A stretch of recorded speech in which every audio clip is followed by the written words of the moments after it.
بسم الله الرحمن الرحيم. يا أيها المزمل قم الليل إلا قليلا نصفه أو انقص منه قليلا أو زد عليه ورتل القرآن ترتيلا إنا سنلقي عليك قولا ثقيلا إن ناشئة الليل هي أشد وطئا وأقوم قيلا إن لك في النهار سبحا طويلا واذكر اسم ربك وتبتل إليه تبتيلا رب المشرق والمغرب لا إله إلا هو فاتخذه وكيلا واصبر على ما يقولون واهجرهم هجرا جميلا وذرني والمكذبين أولي النعمة ومهلهم قليلا إن لدينا أنكالا وجحيما وطعاما ذا غصة وعذابا أليما يوم ترجف الأرض والجبال وكانت الجبال كثيبا مهيلا إنا أرسلنا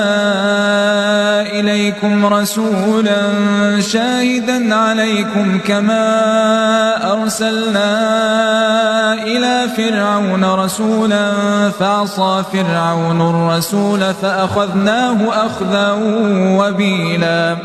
فكيف تتقون إن كفرتم يوما يجعل الولدان شيبا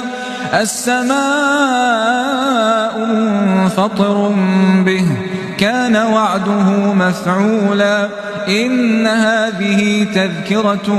فمن شاء اتخذ إلى ربه سبيلا إن ربك يعلم أنك تقوم أدنى من ثلثي الليل ونصفه وثلثه وطائفة من الذين معك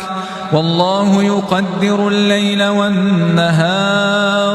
علم أن لن تحصوه فتاب عليكم فاقرؤوا ما تيسر من القرآن علم أن سيكون منكم مرضى وآخرون يضربون في الأرض يبتغون من فضل الله وآخرون يقاتلون في سبيل الله فاقرؤوا ما تيسر منه وأقيموا الصلاة وآتوا الزكاة وأقرضوا الله قرضا حسنا وما تقدموا لأنفسكم من خير